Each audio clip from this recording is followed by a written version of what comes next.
สมบูรณ์ดงน้อยในวันที่28สิงหาคม2025ห้องการศึกษาธิการและกีฬาเมืองอุทุมพรได้จัดพิธีมอบหับอาคารเรียนหลังใหม่ของโรงเรียนประถมสมบูรณ์ดงน้อยให้เกียรติเข้าร่วมโดยท่านปริญญาเอกสุขสมพรอโนไทย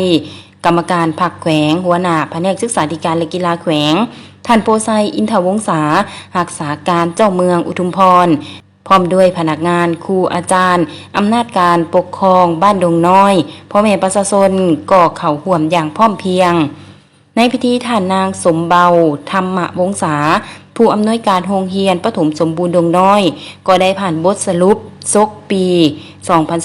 2024-2025ของโรงเรียนประถมสมบูรณ์บ้านดงน้อยว่า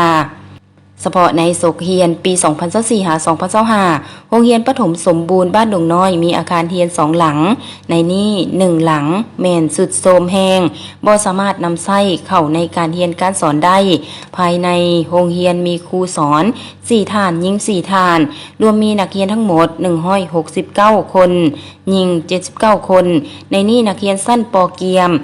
18คนหญิง8คนชั้นป .1 มีจำนวนนักเรียน39คนหญิง18คนชั้นป .2 มีจำนวนนักเรียน30คนหญิง11คนชั้นป .3 มีจำนวนนักเรียน28คนหญิง16คนชั้นป .4 มีจำนวนนักเรียน29คนหญิง12คนและชั้นป .5 มีจำนวนนักเรียน25คนหญิง14คนในโศกเรียนปี2025-2026รวมมีนักเรียนทั้งหมด139คนหญิง67คนในนี้นักเรียนชั้นป.เกียม8คนหญิง6คนชั้นป .1 มีจำนวนนักเรียน25คนหญิง10คนชั้นป .2 มีจำนวนนักเรียน29คนหญิง12คนชั้นป .3 มีจำนวนนักเรียน21คนหญิง10คนชั้นป .4 มีจำนวนนักเรียน26คนหญิง16คนและชั้นป .5 มีจำนวนนักเรียน30คนหญิง13คน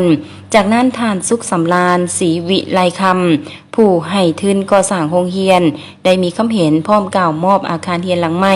ให้แก่ในบ้านก็คือคณะอำนวยการโรงเรียนเป็นผู้นำใช้เข้าในการเรียนการสอนของลูกหลานให้ได้รับประโยชน์สูงสุดจากนั้นในพิธีก็ได้มอบใบย่องย่อให้แก่บุคคลดีเด่นที่ได้ประกอบส่วนเข้าในการก่อสร้างโรงเรียนหลังดังกล่าวเติมอีก